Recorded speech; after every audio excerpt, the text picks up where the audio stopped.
Salut tout le monde, j'espère que vous allez bien, je vous souhaite la bienvenue sur Bivouac 2.0, je suis ravi de vous retrouver aujourd'hui dans une vidéo qui sera, je vous le rassure, un peu plus courte que la précédente, où je vais vous montrer comment j'organise toutes mes affaires dans mon sac à dos, les affaires que je vous ai présentées il n'y a pas très longtemps. Là je pars après-demain, on est mardi aujourd'hui, et je pars après-demain donc pour aller du Mercantour jusque dans le parc du Vercors pendant une quinzaine de jours.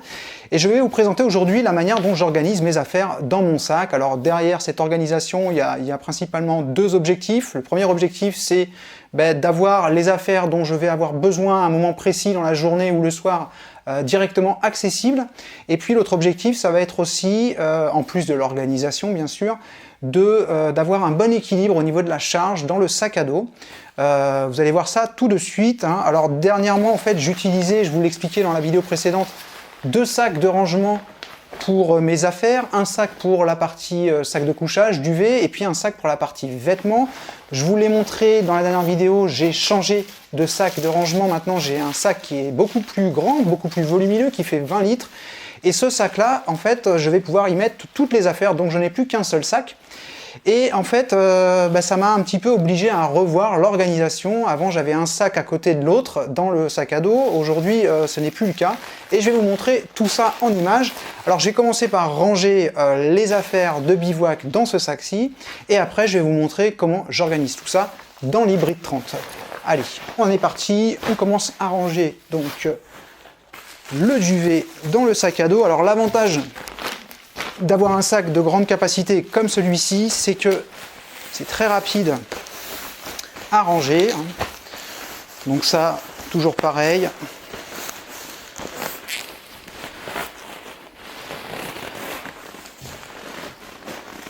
Les affaires de bivouac, donc la polaire, le bœuf, la paire de chaussettes et l'oreiller 4 étoiles, que je vous ai présenté également. Tout ça dans le sac de compression. On vient compresser bien comme il faut tout ce matériel et ensuite on va venir fermer ce sac. Voilà, donc ça, première chose. Ensuite, deuxième chose, je vais prendre donc mon rouleau de plastazote pour structurer le sac à dos, puisque là, le sac à dos, c'est juste un simple bout de tissu. Donc, je viens le mettre à l'intérieur du sac comme ceci. Je vais l'écarter pour que le sac commence à avoir une forme à peu près potable. Et ensuite, à l'intérieur de ce rouleau, je vais y mettre le pack liner. Il fait un petit peu de bruit, je suis désolé, pour protéger mes affaires de la pluie. Une fois qu'il est bien au fond, ce que je fais, c'est que je fais un petit rebord comme ça, le temps de ranger mes affaires, pour que ce soit un peu plus pratique. Alors ensuite, j'ai mon matelas Sea to Summit que je vous ai présenté dans la dernière vidéo. Donc ce matelas, en fait, je vais le garder plié comme ceci, et je vais venir le plaquer contre le dos. Je vais me mettre dans ce sens-là pour que vous puissiez voir comment c'est organisé. Et je vais ensuite prendre mon sac de bivouac et je vais venir le mettre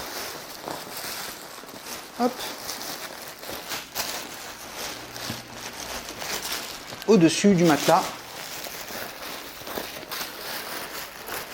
Voilà. Là, j'ai le matelas qui vient plaqué contre le dos du sac. Et le sac de bivouac, l'avantage, c'est qu'il va prendre toute la place à l'intérieur. Il n'y a pas d'espace gâché. Donc là, ce sont toutes les affaires qui ne vont pas me servir en journée, qui vont être complètement rangées au fond du sac, bien protégées contre la pluie, contre les intempéries, contre l'humidité.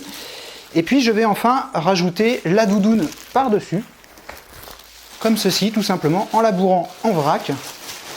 Parce que si j'ai besoin de sortir la doudoune pendant la pause, j'ai pas envie qu'elle soit dans le sac de compression où j'ai besoin de tout défaire.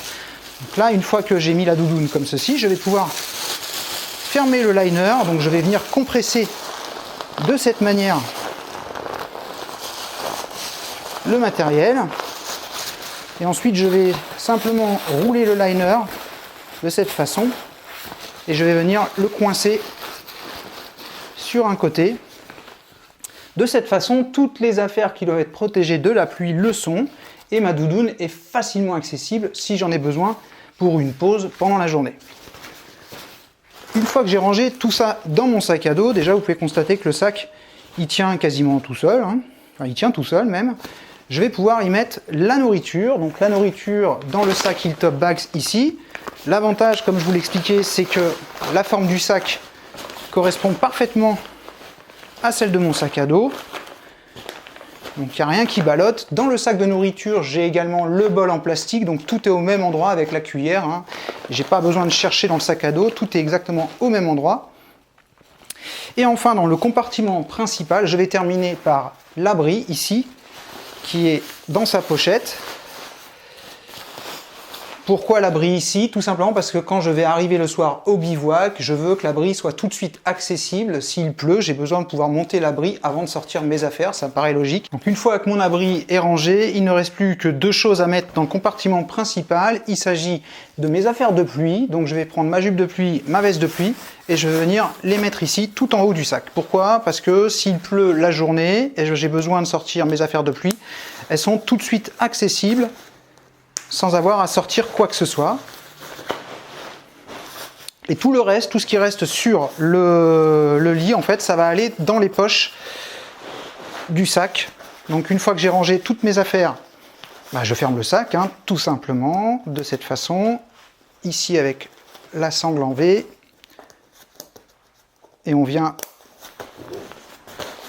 sécuriser, hop, et bien fermer. Alors, une fois que tout est rangé dans le compartiment principal, donc tout en bas, je rappelle, les affaires de bivouac, le matelas plaqué contre le dos du sac pour rigidifier davantage et apporter un peu plus de confort.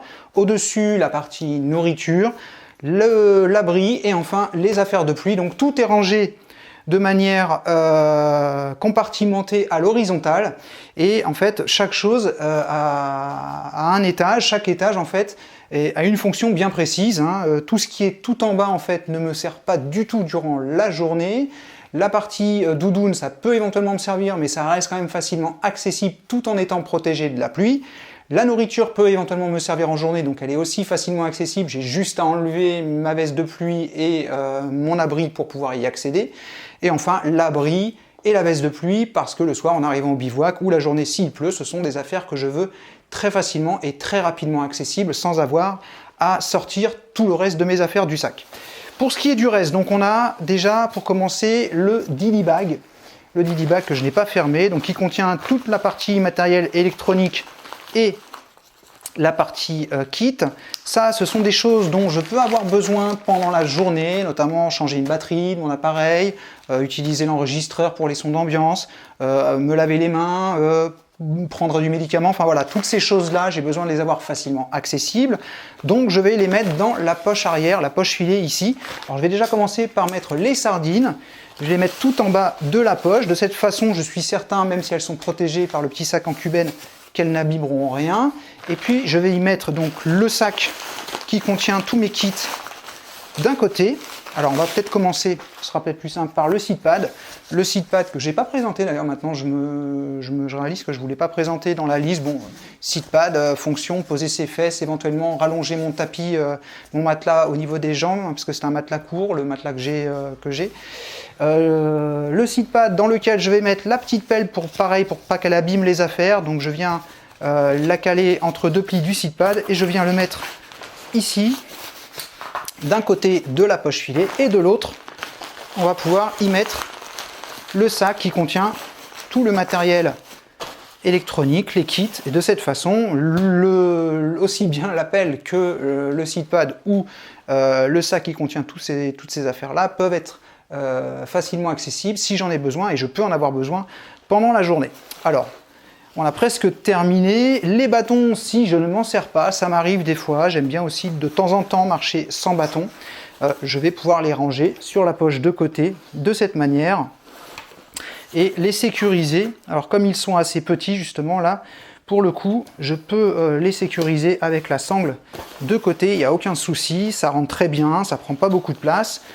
L'autre poche ici, je vais pouvoir y mettre ma poche à eau, je vais pouvoir y mettre aussi le petit trépied donc, que je vous avais montré, qui pourra me servir pour faire des enregistrements vidéo supplémentaires avec le smartphone ou poser l'enregistreur sonore.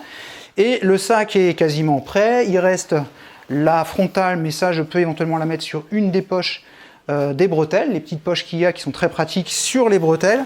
Et puis enfin on termine par le chargeur, comme je vous le disais. Alors quand il fait beau, bien entendu, quand il fait pas beau, il sera protégé et certainement glissé dans la poche avant en protégeant avec un ziploc la partie connectique. Sinon, moi, voilà, je peux, en plus c'est ça qui est pratique avec ces élastiques de côté, c'est que je peux le fixer très facilement ici avec les petits crochets que j'ai bricolés. Je le fixe de cette manière au sac. Ça permet de le sécuriser. L'avantage de ce panneau, c'est qu'il est légèrement flexible. Et je peux de cette manière le sécuriser au sac et avoir un panneau qui est bien à l'horizontale, donc qui va bien prendre l'exposition des rayons du soleil pendant la journée lorsque je vais marcher avec le sac. Voilà comment je range mes affaires. Encore une fois, tout est à une place bien précise, pour une fonction bien précise. Ce qui doit me servir rapidement doit être facilement accessible. Ce qui ne me sert pas à la journée doit être rangé au fond du sac, bien protégé à l'abri de l'humidité et de la pluie.